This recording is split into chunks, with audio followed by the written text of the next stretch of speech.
بسم الله الرحمن الرحيم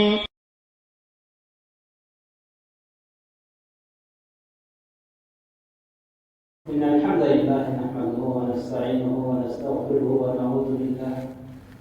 ونعوذ بالله من شرور أنفسنا ومن سيئات أعمالنا من يهده الله فلا مضل له ومن يضلل فلا هادي له وأشهد أن لا إله إلا الله وحده لا شريك له وأشهد أن محمدا عبده ورسوله أما بعد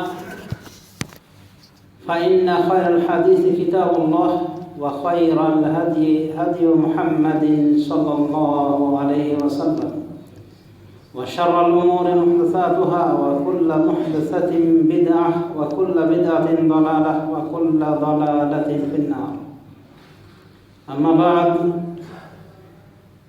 فقد أرشد الباري في محكم تنزيله وعظيم خطابه إن الله يأمر بالعدل والإحسان وإيتاء ذي القربى وينهى عن الفحشاء والمنكر والبغي يعظكم لعلكم تذكرون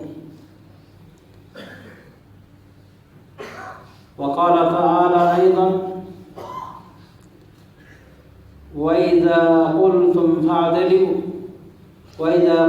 فاعدلوا وقال تعالى أيضا وقولوا للناس حسنا وقال الرسول صلى الله عليه وسلم الظلم ظلمات يوم القيامة وفي رواية اتقوا الظلم فإن الظلم ظلمات يوم القيامة وفي المثل السائر وعلى الباغي تدور الدواعر আলহামদুলিল্লাহ যাবতীয় প্রশংসা গুণগান সেই মহান রব্বুল আলামিনের জন্য নিবেদন করি যে মহান রব্বুল আলামিন আমাদেরকে সৃষ্টির সেরা করে তৈরি করেছেন। দরুদ এবং সালাম অবতীর্ণ হোক রাসূল আকরাম মুহাম্মদ মুস্তাফা আহমদ মুস্তাফা সাল্লাল্লাহু আলাইহি ওয়াসাল্লামের প্রতি অসংখ্যবার আল্লাহুম্মা সাল্লি আলা মুহাম্মাদিন ওয়া আলা আলি মুহাম্মদ আল্লাহুম্মা বারিক আলা মুহাম্মাদিন ওয়া আলা আলি মুহাম্মদ। সম্মানিত সুধী, আমাদের এই ইসলাম একটি মধ্যমপন্থী ধর্ম। এর ভিতরে না আছে বাড়াবাড়ি, না আছে শৈথিল্যতা, উভয়ের মাঝে অবস্থান। তার মানে মধ্যমপন্থী ধর্ম হলো এই ইসলাম ধর্ম। অনুভাবে এই উম্মত, এই মুহাম্মাদি উম্মত সমস্ত জাতির ভিতরে মধ্যমপন্থী জাতি। এই উম্মতের বৈশিষ্ট্য হলো তারা মধ্যমপন্থী। আর এই ইসলামের বৈশিষ্ট্য হলো যে এই ইসলাম হলো মধ্যমপন্থী ধর্ম। আল্লাহ রাব্বুল আলামিন এই শ্রেষ্ঠ ধর্ম দিয়ে এই শ্রেষ্ঠ জাতিকে প্রেরণ করেছে, ফালিল্লাহিল হামদ। এই ধর্মের দেখবেন প্রত্যেকটি বস্তু প্রজ্ঞাময়। এখানে কোনো প্রকার অন্যায় অনাচারকে প্রশ্রয় দেওয়া হয়নি, জুলুম নির্যাতনকে প্রশ্রয় দেওয়া হয়নি, এবং প্রত্যেককে যার যার হক আদায় করতে বলা হয়েছে। শুধু তাই নয়, মানুষ পর্যন্ত সীমাবদ্ধ নয় এই ন্যায় ইনসাফ, বরং জীবজন্তু পর্যন্ত এই ন্যায় ইনসাফ কায়েমের কথা ইসলামী শরীয়তে এসেছে। এরকম সার্বজনীন দিক নির্দেশনা আমরা আর অন্য কোনো ধর্মে পাই না। মহান রব্বুল আলামিন সূরাতুন নাহলের ভিতর বলছেন ইন্নাল্লাহা ইয়া'মুরু বিল আদলি ওয়াল ইহসানি ওয়া ইতা'i যিল কুরবা ওয়া ইয়ানহা আনিল ফাহশাই ওয়াল মুনকার ওয়াল বাগি ইয়া'যুকুম লা'আল্লাকুম তাযাক্কারুন। নিশ্চয় আল্লাহ নির্দেশ করেন বিল আদল, ন্যায় ইনসাফ করার প্রতি, ওয়াল ইহসান, ইহসান করার প্রতি। এহসান দুটো অর্থ, পরোপকার করা আর হলো সুন্দরভাবে সুচারুরূপে যে কোনো কাজ আদায় করা। ইন্নাল্লাহা ইয়া'মুরু বিল আদলি ওয়াল ইহসান, নিশ্চয় আল্লাহ নির্দেশ করেন ন্যায় ইনসাফের, ইহসানের, ওয়া ইতা'i যিল কুরবা, এবং নিকটাত্মীয়দেরকে দান করার প্রতি। এগুলো হলো নির্দেশ। আর নিষেধ কি কি বস্তু থেকে করতেছে ইসলাম? ওয়া ইয়ানহা আনিল ফাহশাই ওয়াল মুনকার, আল্লাহ নিষেধ করতেছেন ফাহেসা কাজ থেকে, অশ্লীল কাজ থেকে, ওয়াল মুনকার, এবং গর্হিত কাজ থেকে।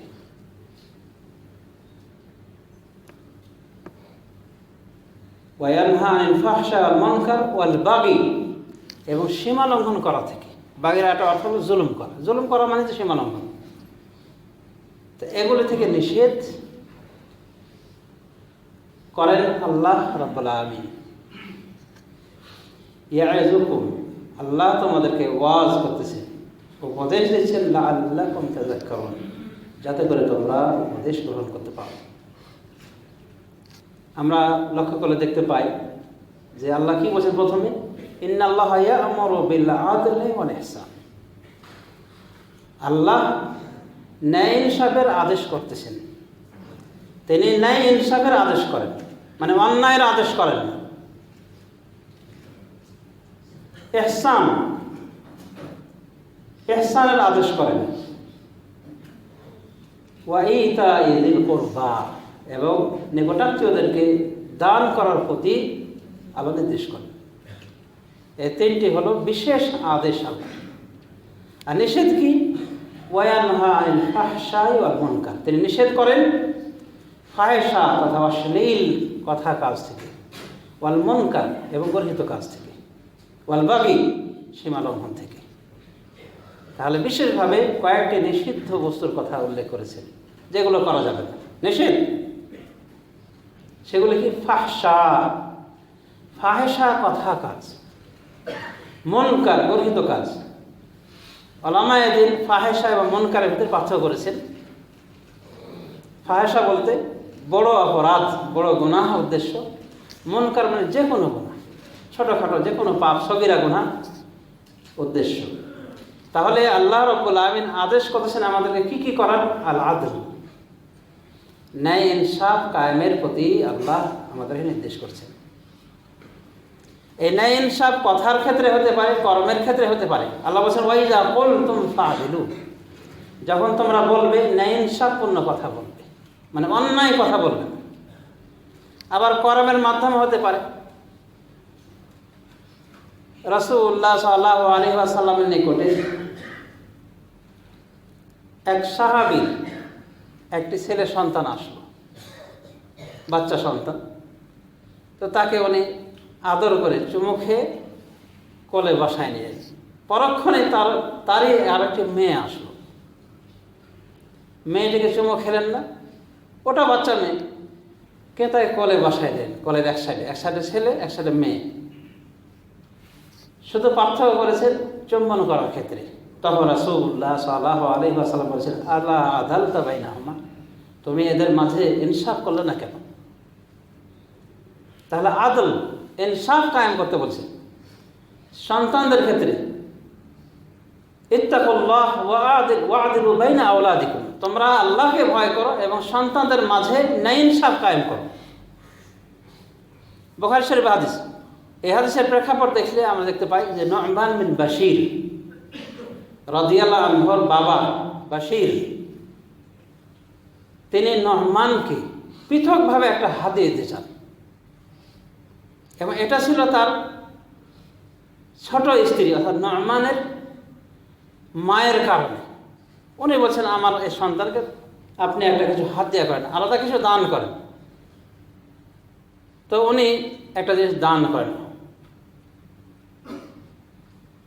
পরে ওনার বিবি বলেন যে আমি রাজি নাই যতক্ষণ পর্যন্ত এই বিষয়ে রাসূলুল্লাহ সাল্লাল্লাহু আলাইহি ওয়াসাল্লামকে সাক্ষী না করেন। আপনি যান গিয়ে বলেন যে আমার সন্তানকে আমি এটা দিয়েছি।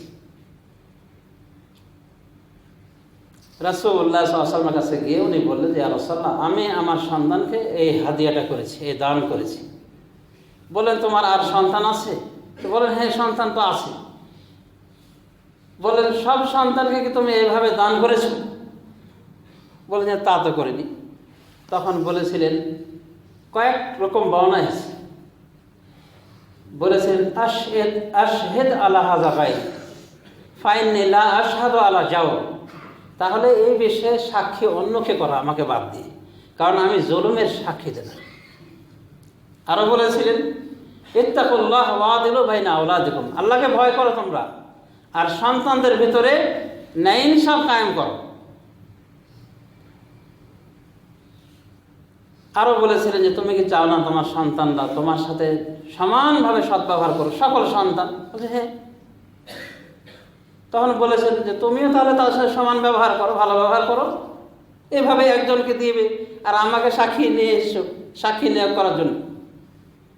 তো যা হোক, এই নু'মান বিন বাশির রাদিয়াল্লাহু আনহু তিনি এই দান করা থেকে বিরত থাকেন, খাসভাবে একটা সন্তানকে। তাহলে সন্তান সন্তানের ভিতরে আপনাকে ন্যায় ইনসাফ কায়েম করতে হবে। এখানে উলামায়ে দ্বীনের একটা ইখতিলাফ রয়েছে যে সন্তান ছেলে মেয়েকে পিতা যদি কোনো জিনিস দান করতে চায় তাহলে কি সমান করে দান করো, এটাই ইনসাফ? নাকি ছেলেকে মেয়ে ডবল দিলে এটা হবে ইনসাফ? যেমন মিরাসের কথায় কি বলা হয়েছে, লিযাকারি মিসলু হাযিল উনসায়াইন, ছেলের জন্য রয়েছে মেয়ে ডবল, মানে সম্পদ। এটা মানুষের মরণোত্তর পর। তো এটাকে এখনো এই বিধান জীবদ্দশাতেও মানে ইনসাফ করতে এভাবে দিতে হবে, মানে মেয়ে ছেলেকে 1000 টাকা দিলে মেয়েকে 500 টাকা, এটা ইনসাফ? নাকি উভয়কে 1000 টাকা করে দিতে হবে, তাহলে ইনসাফ হলো? কিছু উলামায়ে দ্বীন বলেন যে মরণের পর যে ভাগটা হবে সে ভাগটা এখনো সেটাই ইনসাফ। তার মানে 1000 করে দিতে হবে। এ ছেলেকে 1000 দিলে মেয়েকে দেবে 500, এটা ইনসাফ হয়ে গেছে, এটা ইনসাফ। আর কিছু উলামায়ে দ্বীন বলেন এবং অনেক মহাক্কিক উলামায়ে দ্বীন এদিকে গিয়েছে যে না, জীবদ্দশায় দান করলে ছেলে মেয়ে সমান, আর ওটা হলো মরণের পরবর্তী অবস্থা। অতএব এখন যদি আপনি কোনো ছেলেকে দিতে চান এক্সট্রা দান, ছেলে মেয়ে সবাইকে আপনাকে এইভাবে দান করতে হবে, একইভাবে আপনাকে দান করতে হবে। এটা হলো ইনসাফ। এবং এটাকে অনেকে বলেছেন যে এটাই হলো হকের অনুকূল, কারণ রাসূলুল্লাহ সাল্লাল্লাহু আলাইহি ওয়াসাল্লাম বলেছেন ইত্তাকুল্লাহ, তোমরা আল্লাহকে ভয় করো, ওয়াদিলু বাইনা আওলাদিকুম, আর তোমাদের সন্তান সন্ততির ভিতরে ইনসাফ কায়েম করো। এইভাবে বলা যায়। তাহলে আমরা বুঝতে পারলাম যে ন্যায় ইনসাফ সর্ব অবস্থাতে কাম্য, আপনার সন্ততির ক্ষেত্রেও কাম্য, জনগণের সাথে কাম্য। আর ন্যায় ইনসাফ কাজের মাধ্যমে হতে পারে, কথার মাধ্যমেও হতে পারে, সেটা আমরা বুঝতে পারলাম। কথার ভিতরে মানে কথার ভিতরে সীমা লঙ্ঘন করবেন না। বাদী বিবাদে আসলো, একজন আপনার দোস্ত একজন দুশমন, তাই আপনি যে একজনের পক্ষে ফয়সালা দিবেন, দোস্তের পক্ষে দুশমনের পক্ষে দেবেন না, এটা নয়। এটা ইসলামের ইতিহাসে প্রমাণ নাই। কাজী শরাইহ একজন তাবিঈ বিদ্বান, বড় ধরনের বিচারক ছিলেন, সুবিচারক ছিলেন। তার সন্তান একসময় বলছেন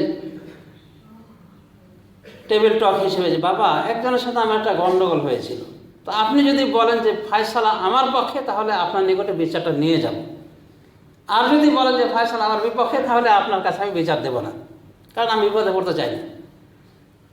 তো উনি বলছেন ঠিক আছে, কাল সকালে আসিস অফিসে, আমি দেখব। এরপরে ছেলের কাছে যেভাবে শুনলেন, তো ছেলের প্রতিপক্ষর কাছ থেকে ওই কথাই শুনলেন। পরে ওনার বিচারে প্রমাণ হলো যে ছেলেই দোষী। পরে কাজী শরাইহ অর্ডার করে দিলেন যে এই ছেলেকে ওই মাগফিরে নিয়ে যাওয়া হোক, মানে থানায় যাওয়া হোক, জেলে যাওয়া হোক। এরপরে কাজী শরাইহ নিজে বাড়ি থেকে রান্না বান্না ভালো পাক করে ওকে দিয়ে আসতেন। বলেছিলেন যে বাবা, আপনি এরকম বিচার করলেন আমার বিরুদ্ধে, আপনি বাবা হিসেবে আপনার কাছে আমি গেলাম, আমি জিজ্ঞাসা করলাম, কিন্তু আপনি এই কাজ করলেন। কাজে বাবা, এটাই হলো আদল, ইনসাফ। এর মাধ্যমে আসমান জমিন প্রতিষ্ঠিত রয়েছে। যখন জুলুম অন্যায় সারা বিশ্বময় ছড়িয়ে পড়বে, ইনসাফকারী কোনো মানুষই থাকবে না। জীবজন্তু যখন মানুষ পরিণত হয়ে যাবে, ওই সময় কিয়ামত কায়েম হবে। লা তাকুমুস সাআ ইল্লা আলা শারাইল খালক, কিয়ামত প্রতিষ্ঠিত হবে একমাত্র সর্বনিকৃষ্ট লোকগুলির উপরে, যারা না ইনসাফ বুঝবে না। তাহলে চিন্তা করে দেখুন, এরকম বহু ঘটনা রয়েছে। রাসূলুল্লাহ সাল্লাল্লাহু আলাইহি ওয়াসাল্লাম কি বলেছেন? লাউ আন্না ফাতিমাতা বিনতা মুহাম্মদ সারাকাত লাকাতাতু ইয়াদাহা, মুহাম্মদের কন্যা ফাতেমা যদি চুরি করত তাহলে তার হাত আমি কেটে দিতাম। ইসলামী অনুশাসন, তার দরবারে একটি বিচার আসবে যে বনু মখজুম গোত্রের এক মহিলা চুরি করেছে। এটা কিন্তু কুরাইশ গোত্রের একটা শাখা, একটা সম্ভ্রান্ত পরিবারের জন্য একটা বিরাট দোষ, আইব যে তাদের ভিতরে চুরি। সুপারিশের জন্য, বস্তার জন্য উসামা বিন যায়েদকে তারা নির্ধারণ করলো, কারণ রাসূলুল্লাহ সাল্লাল্লাহু আলাইহি ওয়াসাল্লাম তাকে অনেক ভালোবাসতেন, যাতে করে এই শাস্তি বিধানটা মওকুফ করে দেওয়া হয়, মানে হাত না কাটা হয়। রাসূলুল্লাহ সাল্লাল্লাহু আলাইহি ওয়াসাল্লামকে উসামা রিকোয়েস্ট করলে রাসূলুল্লাহ সাল্লাল্লাহু আলাইহি ওয়াসাল্লাম রেগে গেলেন এবং বললেন, আতাশফা ফি হাদ মিন হুদুদিল্লাহ ইয়া উসামা, হে উসামা, তুমি আল্লাহর সীমারেখার ক্ষেত্রে এসে সুপারিশ করতেছো? মানে আল্লাহর শাস্তি বিধান নির্ধারিত, আর আমি নবী, আমি আমার কাছে রিকোয়েস্ট করার জন্য যাতে করে এটা বাদ করে দিই। এরপরে বলছে, আল্লাহর কসম করে বলছি, ফাতেমা, মোহাম্মদ কন্যা ফাতেমাও যদি চুরি করে, মোহাম্মদ তার হাত কেটে দেবে। কথা তো অবশ্যই আমি তার হাত কেটে দেবো, বুখারী শরীফে আছে। এবং কোনো ক্ষমা হয়নি, ওই বিধান জারি করে দেওয়া হয়েছে। এটা হলো ইনসাফ। আর আল্লাহ সেটাই বলছেন, ইন্নাল্লাহা ইয়া'মুরু বিল আদল, আল্লাহ ন্যায় ইনসাফের প্রতি নির্দেশ করছে। ওয়াল ইহসান, ইহসান অর্থ হলো উপকার, কারো উপকার করে। ইহসান আরেকটা অর্থ হলো সুন্দরভাবে কাজ আদায় করবে, যে দায়িত্ব দেওয়া হয়েছে সুন্দরভাবে আদায় করবে, গড়িমসি নাই, অলসতা নেই, খেয়ানত নেই, সুন্দরভাবে আপনি আদায় করে, এটা হলো ইহসান। ইহসান আরেকটা অর্থ হলো মানুষের উপকার করা, মানুষ যেন আপনার থেকে উপকৃত হয়, মানুষ যদি আপনার থেকে উপকার লাভ করে, তা আপনি একজন মুহসিন। আল্লাহু ইউহিব্বুল মুহসিন, কি বলছেন? তিনি মুহসিনদেরকে ভালোবাসেন। তো ইহসানের অর্থ হলো, দুটো অর্থ দেওয়া হয়েছে, একটা হলো পরোপকার করা, আর একটা অর্থ হলো সুন্দরভাবে আদায় করা, যে কোনো কাজকর্ম অত্যন্ত নিপুণতার সাথে আদায় করা। এখানে দেখুন এই ইহসান, ভালোভাবে কোনো জিনিস করা বা উপকার করা, এটাও দেখবেন যে সবার ক্ষেত্রে প্রযোজ্য, মানুষের ক্ষেত্রেও, এমনকি জীবজন্তুর ক্ষেত্রেও এই ইহসান, উপকার করার প্রতি উৎসাহিত করা হয়েছে। এজন্য তো আমরা দেখতে পাই রাসূলুল্লাহ সাল্লাল্লাহু আলাইহি ওয়াসাল্লাম বলেছেন যে এক মহিলা জাহান্নামে গিয়েছে শুধুমাত্র একটি বিড়ালকে আটকে রাখার কারণে। বিড়ালটাকে আটকে রেখেছে, না খেতে দিয়েছে, না তাকে ছেড়েছে যাতে করে সে পোকামাকড় ইত্যাদি ধরে আহার করে, না খেয়ে খেয়ে বিড়ালটি মারা গিয়েছে। রাসূলুল্লাহ সাল্লাল্লাহু আলাইহি ওয়াসাল্লাম এই মহিলাটিকে জাহান্নামে দেখেছে, তার মানে ইহসান করেনি, আল্লাহর এই জীবের প্রতি ইহসান করেনি। রাসূলুল্লাহ সাল্লাল্লাহু আলাইহি ওয়াসাল্লাম বলেছেন, মুসলিম শরীফের হাদিস, ইন্নাল্লাহা কাতাবাল ইহসানা আলা কুল্লি শাই, প্রত্যেক বস্তুর উপরে আল্লাহ ইহসান লিখে দিয়েছেন, মানে ভালো ব্যবহার করা লিখে দিয়েছেন, প্রত্যেক বস্তুর ক্ষেত্রে কোনো কিছু বাদ নেই। এরপর বলছে, ফাইজা কাতালতুম ফাহসিনুল কিতলা, যদি হত্যা করো ভালোভাবে হত্যা করো, মানে হত্যাযোগ্য যে তাকে হত্যা করলো, হত্যাটা হতে হবে ভালোভাবে। অবশ্যই এটা ইসলামিক রাষ্ট্রের মুসলিম সরকারের মধ্যে নির্দেশ, হত্যাযোগ্য অপরাধীকে ভালোভাবে হত্যা করবে। কীভাবে হত্যা করবে? যাতে অতি দ্রুত তার আত্মাটা বেরিয়ে যায়। ওয়াইজা যাবাহতুম ফাহসিনু যিবহা, আর যখন জবাই করবে, মানে হালাল কোনো প্রাণীকে জবাই করবে, ভালোভাবে জবাই করবে। আর হত্যার ভিতরে শুধু মানুষ নেই, যেগুলি হত্যাযোগ্য প্রাণী, যেমন আপনার ক্ষতি করছে, হিংস্র প্রাণী আপনাকে তেড়ে ধেয়ে এসে, আর আপনি কায়দা মতো পেয়েছেন তাকে, তাহলে তাকে আপনি হত্যাটা করবেন ভালোভাবে। এমন না যে ওই ছোরা মেরে মেরে, চাকু মেরে মেরে, সারা শরীরে আঘাত হেনে হেনে আস্তে আস্তে তাকে তিলে তিলে তাকে মারবেন, এটা নিয়ম না। বরং হত্যাযোগ্য যেটা প্রাণী সেটাকেও হত্যা করতে হবে, যথাসম্ভব অতি দ্রুত, যাতে তার প্রাণ বেরিয়ে যায়। ওয়াইজা যাবাহতুম ফাহসিনু যিবহা, যখন জবাই করে সুন্দর করে জবাই করবে।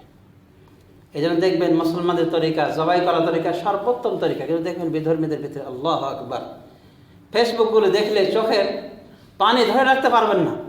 বিধর্মীদের এমনও দেখতে পাবেন যে একটা গরুকে তারা হয়তো খাবে অথবা উৎসর্গ করেছে, গরুটাকে আগে পুড়াচ্ছে, একেবারে গ্যাসের আগুন জেলে দিয়ে পুড়াচ্ছে, আর তামসা দেখছে। আল্লাহর এই জিভটা এভাবে পড়ছে, তামসা দেখছে। একবার পিছন দিক থেকে পুড়াচ্ছে, একবার পিঠ পোড়াচ্ছে, আর একবার সামনে তার মাথার উপরে আগুন জেলে দিয়েছে। আর সে নির্বাক প্রাণী অসহায় হয়ে দাঁড়িয়ে রয়েছে।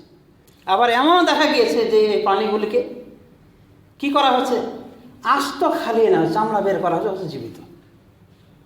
4টা পা কেটে দেওয়া হয়েছে যাতে করে উঠতে না পারে, এরপরে জিন্দা গরুকে খাওয়াচ্ছে।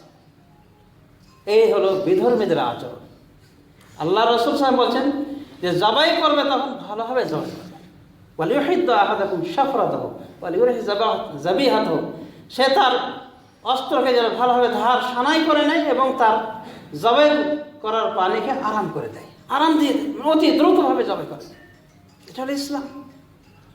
কেউ দেখেন বিধর্মীদের কর্মকাণ্ড দেখেন যে কেউ হয়তো গ্যাসের আগুন দিয়ে আগেই ভাজি করতেছে, আবার দেখবেন যে কেউ 4 পা কেটে ফেলে আস্ত তাজা প্রাণীকে কি করছে, তার চামড়া ছড়াচ্ছে। কিন্তু এটা ইসলামের শিক্ষা নয়। ইসলামের শিক্ষা হলো জবাই করে ভালোভাবে জবাই করবে। এমনকি একটা পশুকে রেখে আর একটা পশুকে জবাই করাও ইসলামী শরীয়তের সৌন্দর্যতার পরিপন্থী কাজ। শুধু তাহলে ইহসান করা, উপকার করা, এটা শুধু মানুষের সাথে নয়, বরং জীবজন্তুর সাথেও এই নির্দেশনা। ইন্নাল্লাহা ইয়া'মুরু বিল আদলি ওয়াল ইহসানি ওয়া ইতা'i যিল কুরবা, আত্মীয় স্বজনকে দেওয়ার প্রতি এই ইসলামী শরীয়ত নির্দেশ করেছেন। ইসলামী শরীয়তের নির্দেশ হলো আত্মীয় স্বজনকে দিতে হবে, মানে নিজে পঞ্জীভূত করে নয়, আত্মীয় স্বজনের প্রতি সহানুভূতির হাত বাড়াতে বলা হয়েছে। ওয়া ইয়ানহা আনিল ফাহশাই ওয়াল মুনকার, আর আল্লাহ নিষেধ করতেছেন ফাহেসা কথা থেকে, ফাহেসা কাজ থেকে, ওয়াল মুনকার গঠিত কাজ থেকে। তার মানে ফাহেসা হলো কবিরা গুনাহ আর মুনকার হলো সগীরা গুনাহ। তার মানে সমস্ত প্রকার গুনাহ থেকে আমাদেরকে আল্লাহ নিষেধ করতেছেন যে তোমরা না কবিরা গুনাহ করবে, না সগীরা গুনাহ করবে। সম্মানিত সুধী, আমরা অনেকেই কবিরা গুনাহ এবং সগীরা গুনাহ বিষয়টা বুঝি না। আমার কাছে হোয়াটসঅ্যাপে একটা প্রশ্ন এসেছিল যে কবিরা গুনাহ কি আর সগীরা গুনাহ কি। কবিরা গুনাহ এর সংজ্ঞায় উলামায়ে দ্বীন বলেছেন, এমনকি সাহাবী ইবনে আব্বাস থেকেও এসেছে। তিনি বলছেন যে সমস্ত পাপের ক্ষেত্রে দুনিয়াতে শাস্তি বিধান রাখা হয়েছে, যেমন চুরি করলে হাত কাটা, ইসলামিক বিধান। জেনা ব্যভিচার করলে তার শাস্তি রাখা হয়েছে 100টা দররা মারা যদি নন বিবাহিত হয়, আর বিবাহিত হলে রজম করে মেরে ফেলা। তাহলে শাস্তি বিধান আছে। সুতরাং জেনা ব্যভিচার করা কবিরা গুনাহ, চুরি করা কবিরা গুনাহ। অথবা লানতের কথা এসেছে, আল্লাহ অভিশাপ করেন এই পাপ করলে, তাহলে মনে করতে ওই পাপটা কবিরা গুনাহ, অনেক বড় পাপ। অনুরূপভাবে যেসব পাপের ক্ষেত্রে বলা হয়েছে আল্লাহ রাগান্বিত হন ওই পাপ করলে, যেমন মিথ্যা কসম খাওয়া। হাদিসে বলা হয়েছে যদি কেউ মিথ্যা কসম খেয়ে তার ভাইয়ের হক দমন করে, তার ভাইয়ের হকটা খেয়ে নেয়, লাকি আল্লাহ ইয়াউমাল কিয়ামাতি ওয়া হুয়া গাদবান, তাহলে সে আল্লাহর সাথে সাক্ষাৎ করবে কিয়ামত দিবসে এমন অবস্থায় যে আল্লাহ তার উপরে রাগান্বিত, চরম কথান্বিত হয়ে থাকবে। তাহলে এটা কি ছোট পাপ? বড় পাপ। মানে আল্লাহর গজবের কথা এসেছে, লানতের কথা এসেছে, যেটাতে যে অপরাধে লানত পাওয়া যায়, আল্লাহ অভিশাপ করেন, এটা ছোটখাটো পাপ না, এটা বড় পাপ। যেমন রাসূলুল্লাহ সাল্লাল্লাহু আলাইহি ওয়াসাল্লাম বলেছেন, লাআনাল্লাহু মান যাবাহা লিগাইরিল্লাহ, ওই ব্যক্তির উপর আল্লাহর লানত যে গায়রুল্লাহর নামে জবাই করে, পীর বাবার নামে বা অমুকের নামে তমুকের নামে জবাই করলো, এই ব্যক্তি মালাউন, অভিশপ্ত। তার মানে এটা ছোটোখাটো পাপ নয়। গায়রুল্লাহর নামে জবাই করা, আল্লাহ ব্যতিরেকে অন্যের নামে জবাই করা, অন্যের নৈকট্য হাসিলের জন্য জবাই করা, এটা বড় ধরনের পাপ। কারণ লানতের কথা বলা হয়েছে, লান আল্লাহ মান গায়্যারা মানারাল আরদ, ওই ব্যক্তির উপর আল্লাহর লানত যে জমিনের চিহ্নকে বিলীন করে দেয়, মানে জমিন নির্ঘণ্টা করা হয়েছে, এটা ওর জমি, এটা ওর জমি। সে শয়তানি করে যাতে করে ওর ভাইয়ের জমি দখলে আনতে পারে, ওই যেটা আইল সীমানা ওটাকে কী করছে, পরিবর্তন করে দিয়েছে। কিছু লোক আছে কৃষক, প্রত্যেক চাষাবাদের সময় শোয়ে কাটতেই আছে, মানে কোদাল দিয়ে ছিলে কী করছে, আইলটাকে ওর ভাইয়ের জমির দিকে দিয়েছে।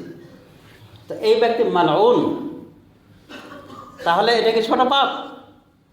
আইল সীমানা, জমিনের সীমানাকে নষ্ট করা, এটা ছোট পাপ নয়, কারণ লানতের কথা এসেছে। কোনটায় আরো বলা হয়েছে লানাল্লাহু মান লানা ওয়ালিদাইহি, ওই ব্যক্তির উপর আল্লাহর লানত যে তার পিতা মাতাকে লানত করে, মানে অভিশাপ দেয়। পিতা মাতাকে অভিশাপ দেওয়ার ধরনে এটা বলা হয়েছে। যখন প্রশ্ন করা হয়েছিল ইয়া রাসূলুল্লাহ, পিতা মাতাকে কেউ অভিশাপ দেয়?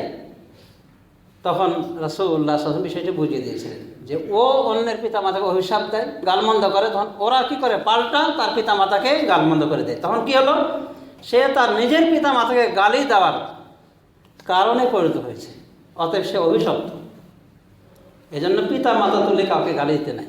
এর মাধ্যমে নিজের পিতা মাতাকেই যেন আপনি গালি দেন, কারণ সে চুপ থাকবে নাকি? তাহলে যে বিষয়ের উপরে লানত, যে অপরাধের ক্ষেত্রে লানতের কথা বলা হয়েছে, এটা অবশ্যই বড় পাপ। অথবা বলা হয়েছে যে যে ব্যক্তি এই কাজটা করবে ইসলাম থেকে সে বের হয়ে যাবে, সে ইসলামের অন্তর্ভুক্ত নয়, মসজিদের অন্তর্ভুক্ত নয়, কবিরা গুনাহ। যেমন মান গাশশানা ফালাইসা মিন্না, যে ব্যক্তি আমাদেরকে ধোঁকা দিবে সে আমাদের অন্তর্ভুক্ত নয়, মুসলিম শরীফের হাদিস। তাহলে ধোঁকা দেওয়া কি ছোট পাপ না বড় পাপ? এবার বলেন সগীরা গুনাহগুলি কি? তাহলে কবিরা গুনার যে সংজ্ঞা বলা হয়েছে, এই সংজ্ঞার ভিতরে যে পাপগুলি নাই সেগুলি সগীরা গুনাহ। তবে সগীরা গুনাহগুলি মানে ছোট গুনাহগুলি, এটাও কিন্তু সহজ ব্যাপার নয়। রাসূলুল্লাহ সাল্লাল্লাহু আলাইহি ওয়াসাল্লাম বলেছেন ইত্তাকু ইয়াকুম মুহাক্কিরাতিজ যুনুব, তোমরা তুচ্ছ পাপগুলিকে, যে পাপগুলি ছোট চোখে দেখা, এই পাপগুলি থেকে বেঁচে থাকবে, মানে ছোট পাপ থেকে, সগীরা গুনাহ থেকে বেঁচে থাকবে। ফাইন্নাহু লাহু মিনাল্লাহি ফাইন্নাল্লাহা মিনাল্লাহি তালিবা, কারণ এগুলিকেও তলব করার জন্য আল্লাহর পক্ষ থেকে তলবকারী রয়েছে।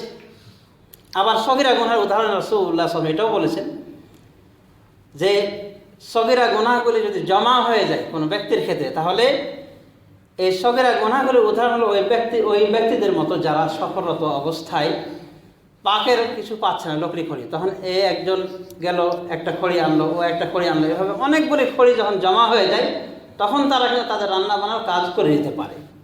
এরপরে রাসূলুল্লাহ সাল্লাল্লাহু আলাইহি ওয়াসাল্লাম বলেন, যখন আল্লাহ যদি কাউকে ধরেন সগীরা গুনাহগুলির কারণে, তাহলে সেও ধ্বংস হয়ে যাবে। তাহলে সগীরা গুনাহগুলিও কম মারাত্মক নয়, তবে এর থেকে বেশি মারাত্মক হলো কবিরা গুনাহগুলি। কবিরা গুনাহ করলে এর একমাত্র শাস্তি হলো পরকালে জাহান্নাম। একমাত্র আল্লাহ নিজ রহমত গুণে ক্ষমা করলে সে কথা আলাদা। কিন্তু সগীরা গুনাহগুলি আপনার বিভিন্নভাবে মাফ হয়ে যেতে পারে। তওবার মাধ্যমে তো সগীরা কবিরা উভয়টা মাফ হয়, কিন্তু সগীরা গুনাহ তওবা না করলেও অনেক সময় এমনি মাফ হয়ে যায় ইবাদতবন্দি করার মাধ্যমে। যেমন আপনি নামাজ পড়লেন, নামাজ পড়ার মাধ্যমে অজু যে করলেন, অজু করার মাধ্যমে আপনার অনেক গুনাহ ঝরে গিয়েছে। নামাজের মাধ্যমে গুনাহগুলি ঝরে যায়, সগীরা গুনাহগুলি ঝরে যায়। কোনোভাবে আরাফা দিবসে রোজার সময় কি বলা হয়েছিল, 1 বছর আগের 1 বছর পরে মিলে 2 বছরের গুনাহের কাফারা হয়ে যায়। তাহলে দেখা যায় সগীরা গুনাহের কাফারা অনেক সিস্টেম রয়েছে, তো এগুলো আমাদের খেয়াল করা উচিত। আল্লাহ রাব্বুল আলামিন নিষেধ করছেন কি, ওয়ায়ানহা আনিল ফাহশাই ওয়াল মুনকার, তিনি নিষেধ করতেছেন ফাহেসা কাজ থেকে, মানে কথাই হোক বা কর্মে হোক, ফাহেসা কাজ, কর্ম, কথা ইত্যাদি থেকে নিষেধ করছেন। তার মানে কবিরা গুনাহ করা থেকে আল্লাহ সতর্ক করতেছেন। ওয়াল মুনকার, এবং সগীরা গুনাহ, যে কোনো গণিত কাজ মুনকার, তার মানে যে কোনো পাপের কাজ দেখবেন সেখানে কবিরা গুনাহের কায়দা নাই। কবিরা গুনাহ যেগুলোকে বলা হয় সেগুলির সংজ্ঞায় পড়ছে না, তাহলে মনে হয় এটা সগীরা গুনাহ। কিন্তু সগীরা গুনাহ থেকেও আমাদেরকে বিরত থাকার চেষ্টা করতে হবে সময়ের সাথে। এরপরে আল্লাহ কি বলছেন, ওয়ায়ানহা আনিল ফাহশাই ওয়াল মুনকার ওয়াল বাগি, আল্লাহ সীমালঙ্ঘন করা থেকে নিষেধ করতেছেন। সীমালঙ্ঘন এমন একটা পাপ, জুলুম এমন একটা পাপ যে এই সীমা লঙ্ঘন জুলুমের প্রায়শ্চিত্ত আল্লাহ রাব্বুল আলামিন দুনিয়াতেই দিয়ে দেন অনেক সময় এই জালেমকে, এই সীমা লঙ্ঘনকারীকে।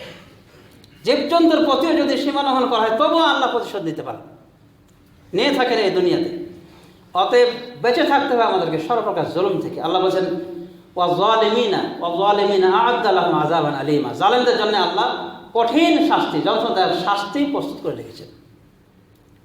সুতরাং যে কোনো জুলুম থেকে আমাদের বেঁচে থাকতে হবে। রাসূলুল্লাহ সাল্লাল্লাহু আলাইহি ওয়াসাল্লাম বলেন, ইত্তাকু যুলম ফাইন্না যুলমা যুলমাতুল ইয়াউমাল কিয়ামা, তোমরা জুলুম থেকে বেঁচে থাকবে, কারণ এই জুলুম কালকে আমাদের মাঠে অনেকগুলি অন্ধকার টেনে আনবে। এর ব্যাখ্যায় ওলামাদিন বলেন, এই বুখারী মুসলিমের হাদিস, বিশেষ করে লাস্টেরটা মুসলিম শরীফের হাদিস, আর যুলমা যুলমাতুন এটা বুখারীর হাদিস, যে জুলুম অনেকগুলি অন্ধকারের কারণ হবে। এর ব্যাখ্যায় ওলামাদিন বলেন যে এই জালেম কিয়ামতের মাঠে আলো পাবে না, মানে পুরুষাতে মানুষ যার যার ঈমান অনুযায়ী আলো নিয়ে যাবে, কিন্তু জালেম যারা জুলুম করেছে, অন্যায় নির্যাতন করেছে, মানুষের উপরে হোক জীবজন্তুর উপরে হোক, এই জালেমরা কালকে আমাদের মাঝে আলো পাবে না, দেখবে অন্ধকার, অন্ধকার দেখতে পাবে। এই জন্য রাসূলুল্লাহ সাল্লাল্লাহু আলাইহি ওয়াসাল্লাম জুলুম করতে নিষেধ করেছেন। হাদিসে কুদসিতে আছে, আল্লাহ রাব্বুল আলামিন বলেন, ইয়া বানি আদম ইন্নী হারামতু যুলমা আলা নাফসি ওয়া জাআলতুহু বাইনাকুম মুহাররামান ফালা তাযালামু। হে আদম সন্তানগণ, আমি আমার নিজের নফসের উপর জুলুমকে হারাম করে দিয়েছি, আর তোমাদের মাঝে এই জুলুম করাকে হারাম করেছি, ফালা তাযালামু, সুতরাং তোমরা একে অপরের প্রতি জুলুম করো না। কেউ দেখবেন এই জুলুম আজ অহরহ চলছে। আজ একজন মানুষ শত্রুতা ভরে আর একজনকে হত্যা বন্ধ করছে, অথচ হত্যার অপরাধী নয়, আবার হত্যাও বসে দেখেন তিলে তিলে মেরে, মুসলিম হয়ে মুসলিমকে হত্যা করছে, কেটে কেটে হত্যা করছে, লেবুর ছিটা দিয়ে লবণ ঢুকিয়ে হত্যা করছে, কত রকম জুলুম। আবার এমনও দেখতে পারেন বিধর্মীরা এই মুসলিমদেরকে এমনভাবে হত্যা করে যেন বকরি ছিলাচ্ছে, নাউযুবিল্লাহি মিন যালিক, গাছে টেঙ্গে দিয়ে আস্ত চামড়া তার ছিলে ফেটে হচ্ছে জীবিত। আল্লাহু আকবার। আল্লাহ রাব্বুল আলামিন বলছেন, লা তাহসাবান্নাল্লাহা গাফিলান আম্মা ইয়া'মালুয যালিমুন, জালেমরা যা করে সেটা থেকে আল্লাহকে কোনো সময় মনে করবে না যে আল্লাহ বেখবর রয়েছে, বরং আল্লাহ খুব খবর রাখেন। ইন্নামা ইউআখিরুহুম লিয়াউমিন তাশখাসু ফীহিল আবসার, আল্লাহ তো কেবল ওদেরকে সময় দিয়েছেন ওই দিনের জন্য যেদিন সমস্ত চক্ষুগুলো ফেল ফেল করে তাকিয়ে থাকবে, মানে কোনো উপায় থাকবে না ওই দিনের জন্য, অর্থাৎ কিয়ামতের জন্য, কিয়ামত দিন অবধি আল্লাহ সুযোগ দিয়েছেন এই জালেমকে এভাবে সুযোগ দিয়ে থাকেন। সুতরাং সমাজে শুধু এই জুলুম নির্যাতন থেকে আমাদেরকে রক্ষা পেতে হবে। আল্লাহ রাব্বুল আলামিন আমাদেরকে তৌফিক দান করুন এই আয়াতটির উপরে আমল করার। আমিন। ওয়া সাল্লাল্লাহু আলা নবিয়িনা মুহাম্মদ ওয়া আলা আলিহি ওয়া সাহবিহি আজমাইন।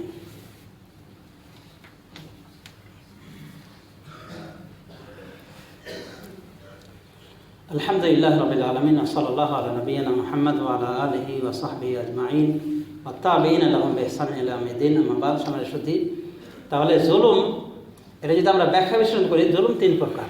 একটা হলো নিজের নফসের সাথে জুলুম। নিজের নফসের সাথে জুলুম মানে পাপাচারিতা করা, বিভিন্ন পাপে লিপ্ত থাকা এবং তওবা না করা। মানুষের সাথে জুলুম, সেটা তো বুঝতেই পারলেন যে মানুষের অন্যায়ভাবে হক দখল করলেন, মানুষকে নির্যাতন করলেন, প্রহার করলেন, হত্যা করলেন, এগুলো জুলুম মানুষের সাথে। আর হলো জুলুম মা আল্লাহ, আল্লাহর সাথে জুলুম। এই জুলুম কীভাবে হয়? আল্লাহর সাথে শিরিক করার মাধ্যমে হয়। সূরা লোকমানে এসে লোকমান আলাইহিস সালাম তার সন্তানকে বলেছেন, ইয়া বুনাইয়া লা তুশরিক বিল্লাহ।